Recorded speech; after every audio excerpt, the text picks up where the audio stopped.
O homem sempre viveu atormentado com a ideia do pecado. Quase todos os povos tiveram seus deuses, e entre muitos desses deuses que castigavam e puniam aquele que transgrediam suas leis ou vontades.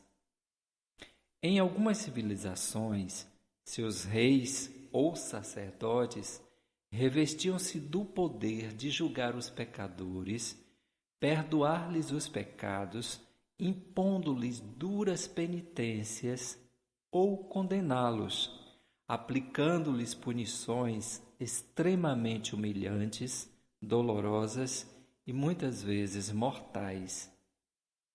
Para a maioria dos homens, a ideia do pecado, o medo do castigo e de uma condenação eterna sempre foi um tormento para a sua existência. Alguns livros citam como pecados coisas simples, como o modo de cortar cabelos, fazer barba, vestir certas roupas, comer certos tipos de alimentos, etc. Mas o que é pecado? Existe uma punição específica para cada tipo de pecado? Esse é o nosso tema de hoje. Vamos, segundo o entendimento da teosofia, entender melhor esse complexo tema. Sejam muito bem-vindos.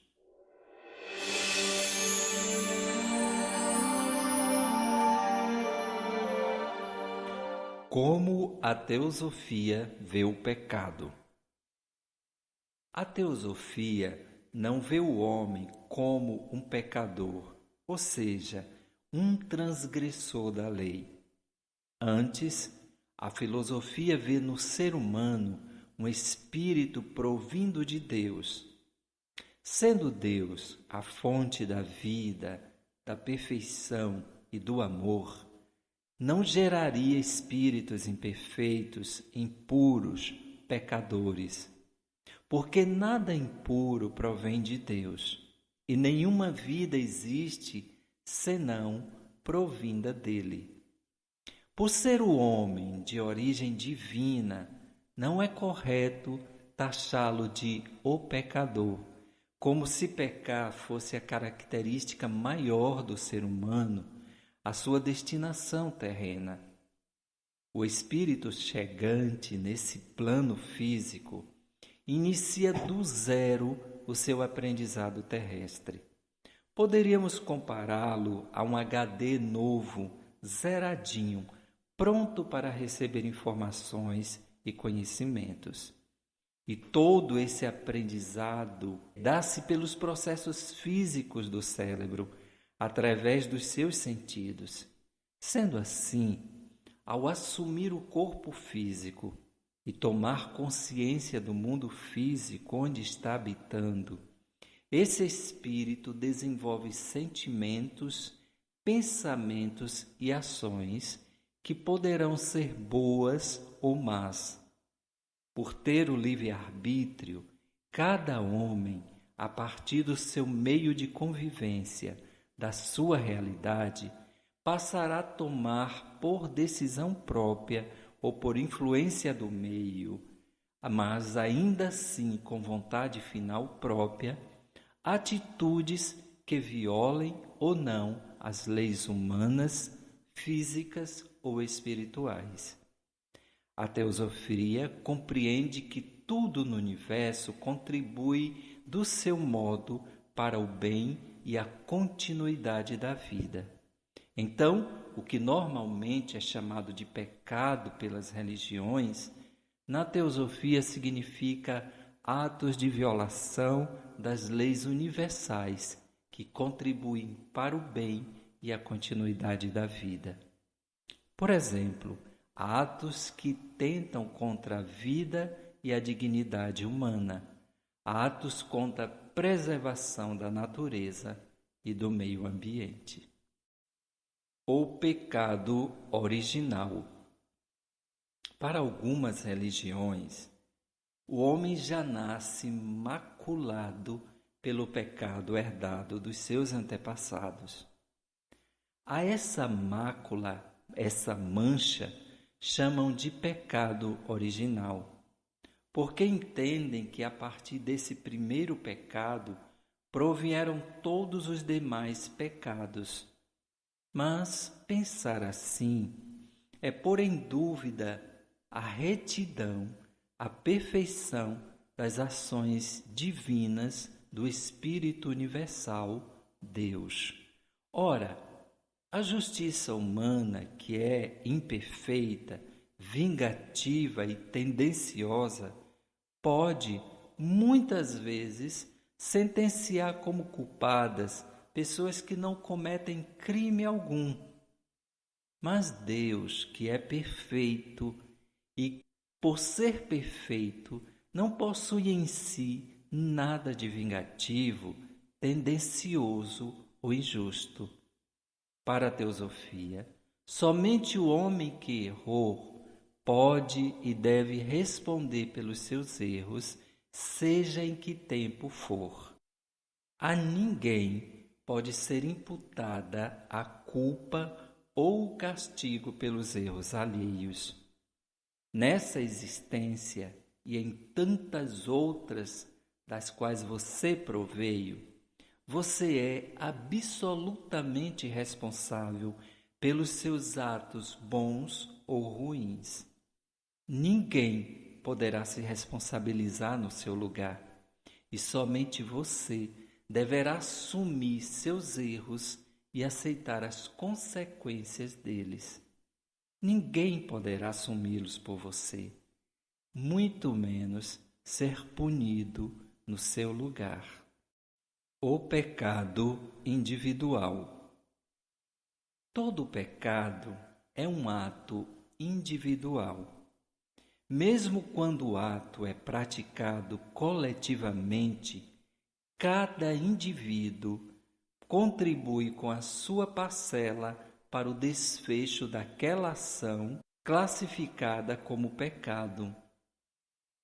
A soma da ação de todos tornou possível a execução do ato delituoso. Na justiça comum, diante de um crime executado por um grupo de pessoas, os investigadores têm que tornar claro qual foi a ação contributiva de cada pessoa envolvida. Somente assim, a justiça determina o peso individual para a sentença de cada criminoso. Para a existência, o critério é o mesmo. O único diferencial é que não haverá um juiz lhe determinando a sentença.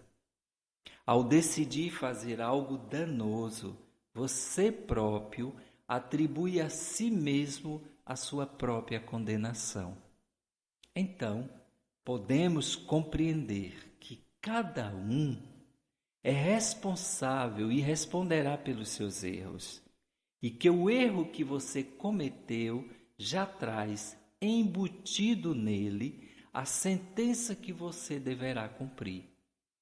Mas, de qualquer modo, somente ele, o infrator, poderá responder pelos seus atos e assumir as responsabilidades e consequências. Todos nós sabemos que cada ação gera uma reação, que é a consequência. Então, as nossas ações constroem o resultado futuro para a nossa vida. Ou seja, aquele que opta por praticar ações danosas contra os seus semelhantes, contra a natureza ou a existência de um modo geral, fatalmente gerará consequências e terá, de alguma forma, que responder, assumir as consequências daquilo que foi estabelecido como um erro. O pecado social. Podemos entender como pecado social toda ação destrutiva, danosa, que atente contra todas as formas de vida praticada por grupos específicos, sejam eles religiosos, políticos, ideológicos ou milicianos, e cuja comunidade ou sociedade aprove, incentive ou até participe de tais atos ou ações. Por exemplo, alguém é surpreendido num ato criminoso, é detido por civis. Se forma uma grande aglomeração de pessoas que decidem fazer um linchamento do criminoso e o agridem até a morte. Tudo isso acontece diante dos olhos da lei, da comunidade e com a aprovação de todos. Houve aí um ato grave e toda a comunidade que apoiou, aprovou, tornou-se, por decisão própria, cúmplice de um assassinato. Assumiram um ato delituoso e, com isso, aceitaram as consequências nas suas próprias vidas. Há um fato curioso nos evangelhos que ilustra muito bem o que estamos dizendo. O julgamento de Jesus por Pilatos.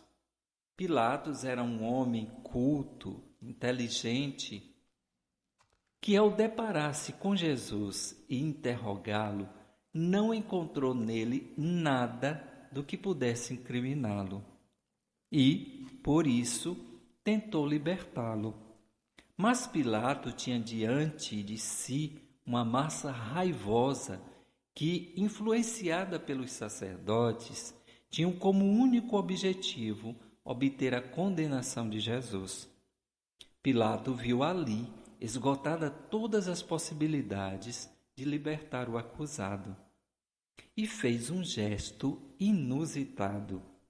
Pediu uma jarra de água e lavou as mãos, declarando-se inocente da condenação e morte de Jesus.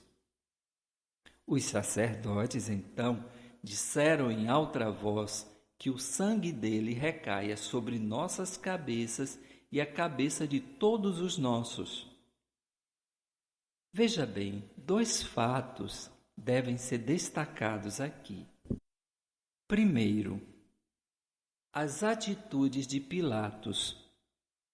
De início, tentando reparar uma injustiça, evitar que se cometesse um crime contra um inocente. Depois, Pilatos lavando as mãos. Nesse gesto, queria dizer que não concordava com a condenação injusta de Jesus e, por isso, se eximia de qualquer culpa. Segundo, a multidão que clamava pela condenação de Jesus chamou para si a responsabilidade pela morte e pelo sangue derramado do jovem Messias. Houve aí um pecado social.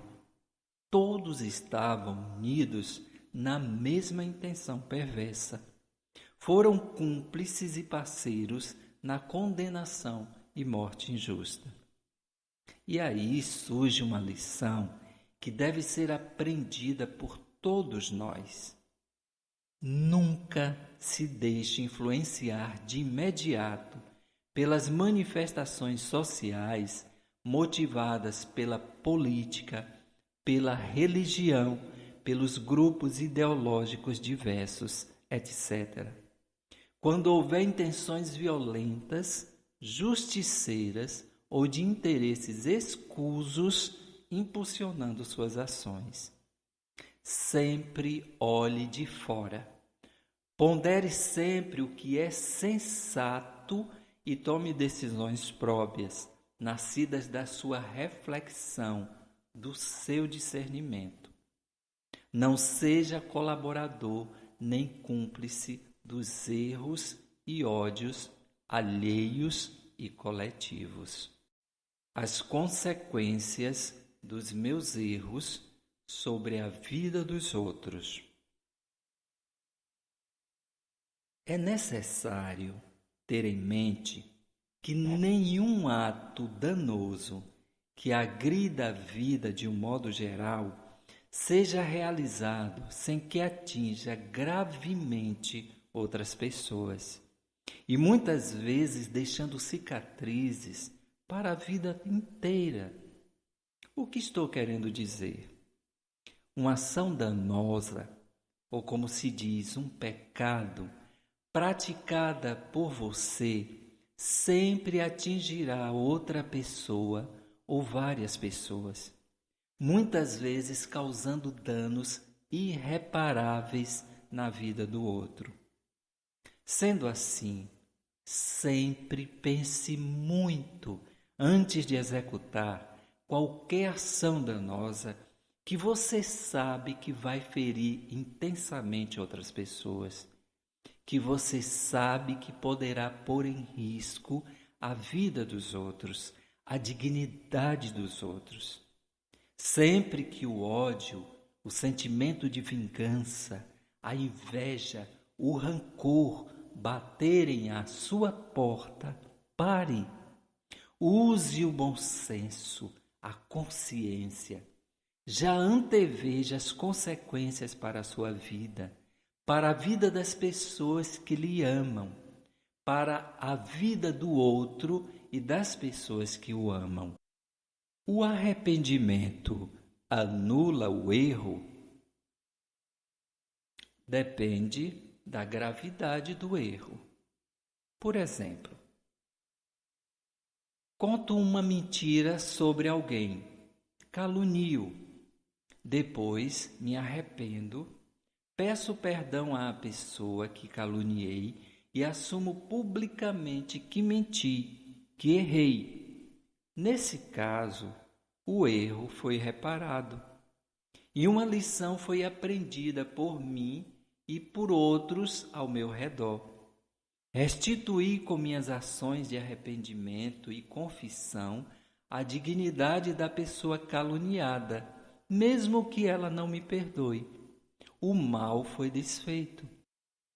Porém, há situações em que, mesmo que a pessoa se arrependa, o dano causado a outros jamais poderá ser reparado.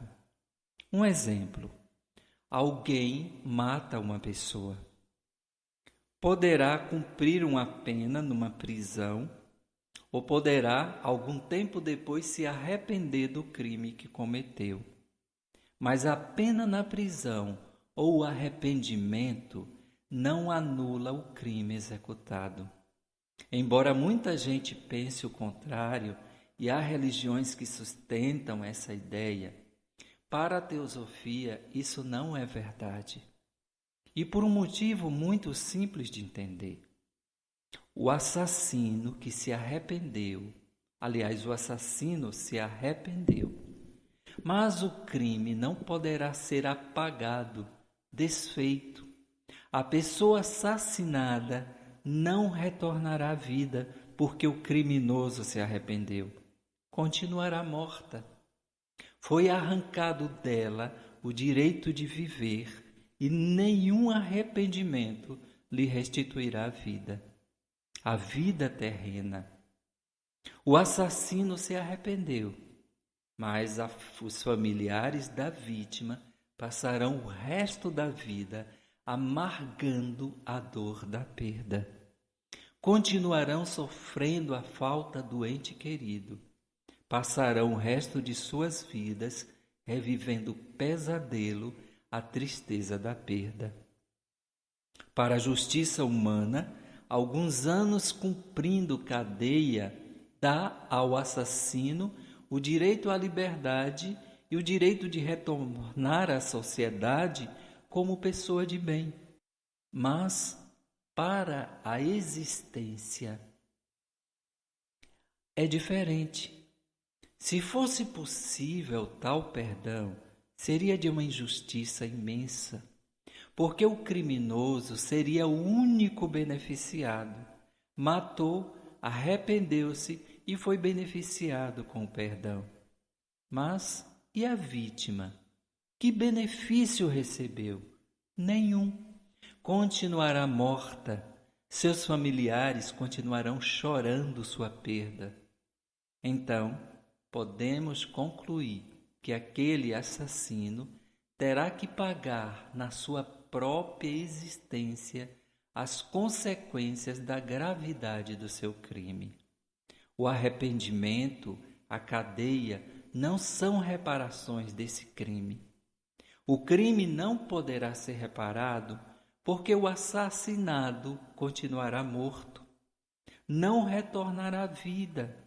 A vida que tinha e que lhe foi tirada não retornará. Então, seja em que tempo for, o criminoso precisará fazer a reparação desse erro. Talvez precisará de várias existências para que repare o crime cometido. Aí entra aquela famosa lei do karma, mas isso será assunto para um próximo encontro nosso. O perdão livra da culpa? Depende da gravidade do ato. No exemplo em que falei da calúnia, onde o caluniador se arrependeu, pediu perdão à vítima e confessou publicamente o seu erro, aí há reparação. A culpa poderá ser retirada porque a ação danosa foi desfeita. Já no segundo caso, do assassinato, não há como desfazer essa ação. Mesmo que familiares perdoem o assassino, a vítima não retornará à vida. O crime não poderá ser apagado, desfeito. Nesse caso, se houvesse perdão, só haveria compensação para o infrator, para o criminoso. A vítima continuaria morta sem nenhum benefício terreno. Nesse caso, o arrependimento não apaga a culpa, não livra da culpa. E aqui se faz necessário compreender algumas coisas sobre o perdão. Se alguém lhe fere de alguma forma, você tem a liberdade de perdoar ou não. Se você perdoa, você estará dizendo que não a condena, não a culpa, não a julga. Você está dando àquela pessoa a chance de fazer a reparação dos seus atos. Mas se alguém comete um ato danoso para a vida de outra pessoa, você não pode perdoar pela outra pessoa. O perdão não pode ser terceirizado, como tanta gente pensa. O ato do perdão é sempre entre o malfeitor e a vítima. E ao perdoado cabe sempre a necessidade de proceder a ações reparatórias. E lembre-se, o perdão é mais que uma palavra. É uma atitude derivada da sua consciência. Portanto, sempre que você perdoar, sempre que disser a alguém, eu te perdoo, lembre-se que você está se decidindo a não julgar o outro, a não mais acusá-lo, a não mais condená-lo, a não guardar nenhum resquício de mágoa, de rancor. Se o seu perdão não conter essas condições, significa que seu perdão, é como o dito popular, foi apenas da boca para fora. O castigo.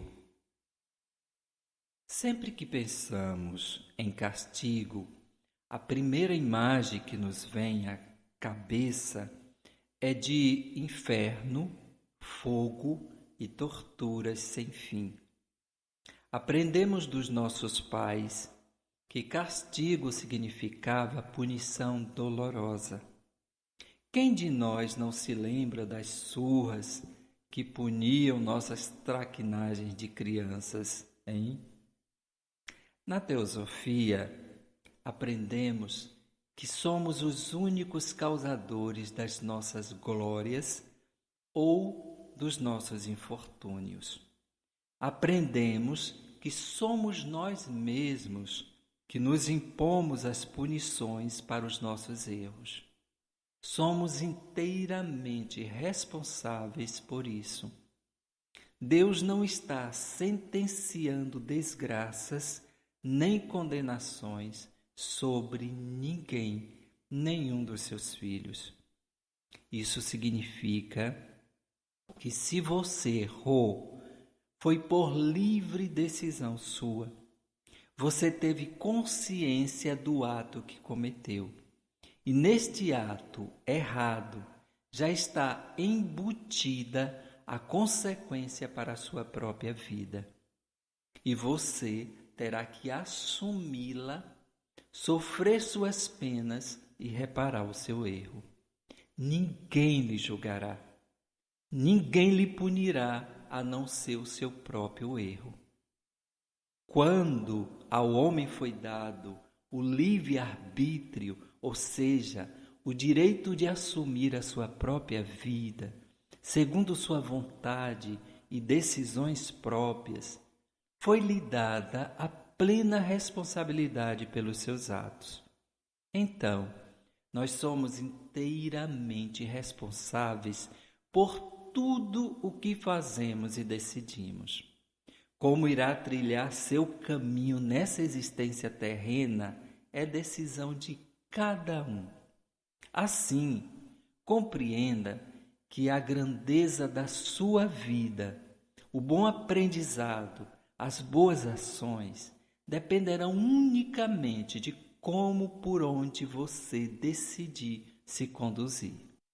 Se, por outro lado, você opta por praticar ações que são danosas, que sabe que prejudicará intensamente outras pessoas, até impondo risco às suas vidas, então esteja certo de que você terá que assumir as consequências, que a conta dos danos causados pela sua ação chegará em suas mãos e você terá que pagar essa conta, reparar esse erro totalmente. Por isso, abandone essa crença de que Deus é juiz castigador. Não, Deus é Pai, por sermos provindos dele, nascidos dele. Deus é a nossa fonte, a nossa origem, de onde emana somente o bem, a vida, a perfeição. Os castigos, como eu disse, são derivados dos seus erros, estão embutidos nos seus erros. Portanto, não haverá ninguém lhe punindo, além de você mesmo. E é preciso compreender definitivamente que o castigo, no plano espiritual, não é uma mera, perversa e sem sentido tribulação. E é preciso compreender definitivamente que o castigo, no plano espiritual, não é uma mera, perversa e sem sentido tribulação. Antes, o castigo é um processo de aprendizado, de melhoramento e de reparação. A culpa, a autopunição.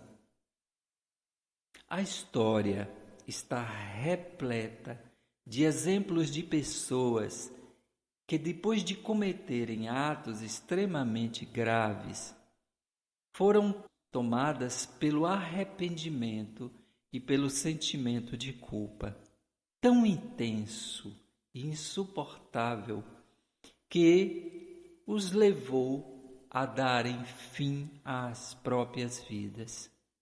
Um dos casos mais conhecidos foi o de Judas, discípulo de Jesus.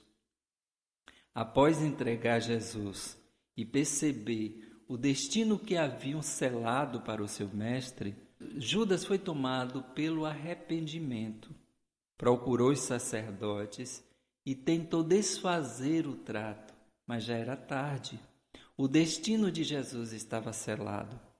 Então, um sentimento de culpa começou a corroer o coração de Judas e conduzi-lo ao extremo desespero. Não suportando a dor causada pela culpa, Judas, já tomado por esse desespero, tira a própria vida. O arrependimento e a culpa caminham juntos. O arrependimento chega primeiro, mas vai embora, deixando a culpa como uma inquilina que atormentará a alma do indivíduo por toda a sua vida. O arrependimento faz perceber a estupidez do erro que se cometeu. A culpa atraca-se à mente, torturando terrivelmente a pessoa por longo tempo. Às vezes, a vida inteira. Carregar a culpa já é uma punição dolorosa para quem comete um ato extremamente danoso. Dia após dia, ela trará à lembrança da pessoa o ato cometido, reavivando as cenas, causando pânico, temores, desesperos. Lembre-se disso. Ao cometer algum erro que seja danoso, pense no seguinte: o que fiz pode ser reparado? Se pode ser reparado, dedique-se inteiramente para fazer a reparação. Peça perdão, se for preciso, e faça ações que reparem os danos que você causou. Assim, você recebe o perdão da vítima e o perdão da existência.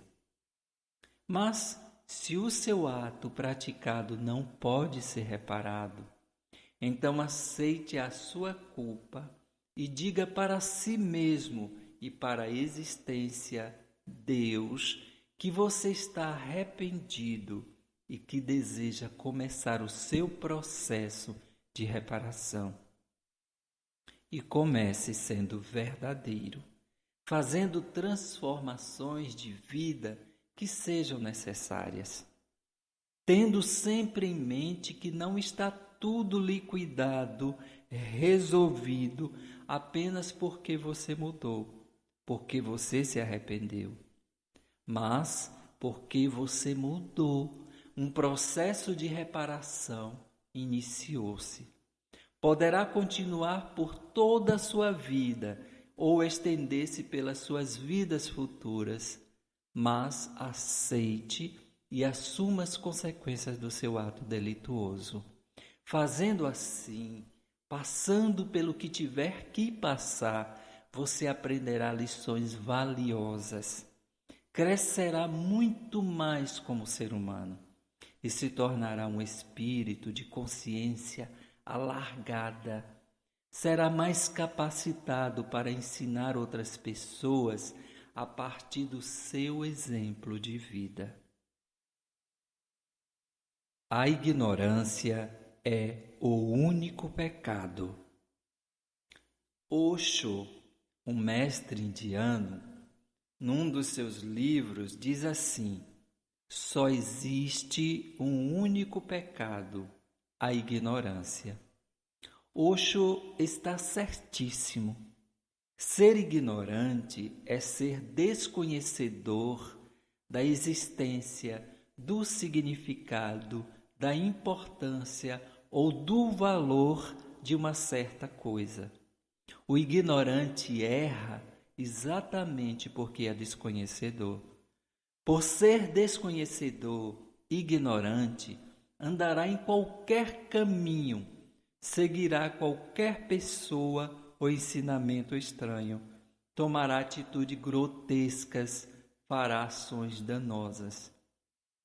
À medida em que a pessoa passa a saber, a conhecer, consequentemente passará também a ter consciência. A consciência sempre lhe permitirá perceber os dois lados de uma situação. de forma que você possa ter equilíbrio, ponderar e fazer as escolhas acertadas. Então, certamente tal pessoa errará muito menos e dificilmente cometerá erros graves. É importante que você não siga verdades prontas, que não se deixe conduzir pelos outros, mas que aprenda a fazer de tudo uma reflexão pessoal, uma ponderação pessoal, para que opte sempre pelo mais sensato, mais justo, mais moralmente correto, mais edificante, mais transformador. Mantenha em você o desejo constante de aprender, de conhecer, de estar informado, de alargar sua visão acerca de tudo. Agindo assim, a ignorância certamente não lhe acompanhará em seus caminhos, nem se fará presente nas suas ações e decisões. Mensagem final.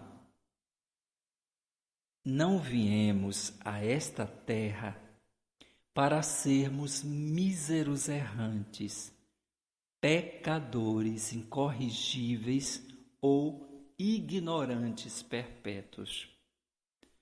Todos nós estamos aqui, nesta terra, nesta vida terrena, com um propósito de aprendermos, de crescermos, de evoluirmos em conhecimento e consciência.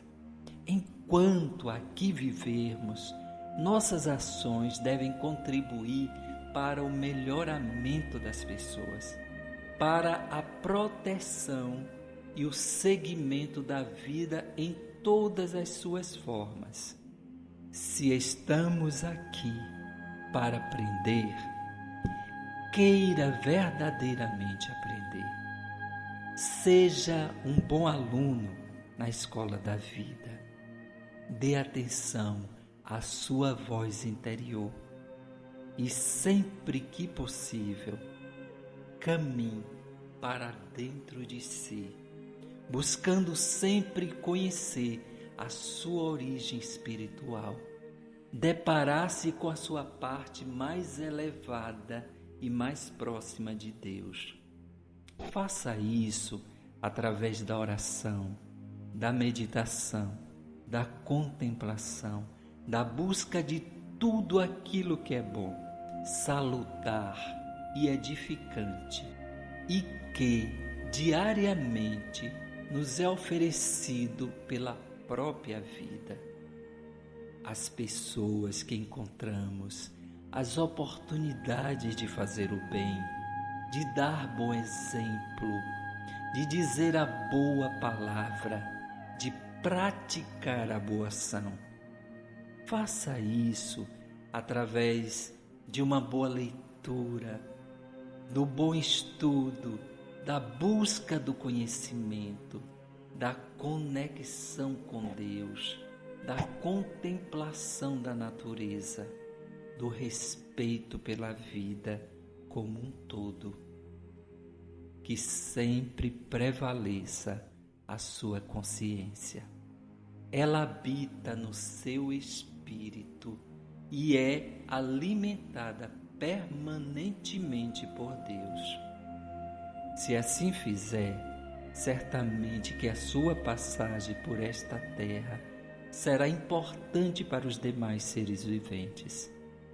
Certamente você encontrará desafios, tribulações, mas não será devastado pelo ódio, pela inveja, pelo rancor, pela luxúria, pelo egoísmo e outros tantos sentimentos devastadores que sempre conduzem as pessoas para as ações extremamente danosas. Porque no seu coração habitará a paz, a alegria, a bondade, a serenidade, a mansidão, a justiça, a verdade, o amor. qualidades que habitaram os corações de homens e mulheres iluminados que passaram por esta vida e que até hoje nos servem de inspiração, modelo e exemplo a ser seguido. Chegamos ao final do nosso encontro. E essa reflexão, como sempre digo, é apenas um empurrãozinho inicial, um incentivo para que você próprio desenvolva na sua vida reflexões mais profundas e faça descobertas mais profundas, transformadoras na sua própria vida, a partir desse pouco conteúdo que você ouviu.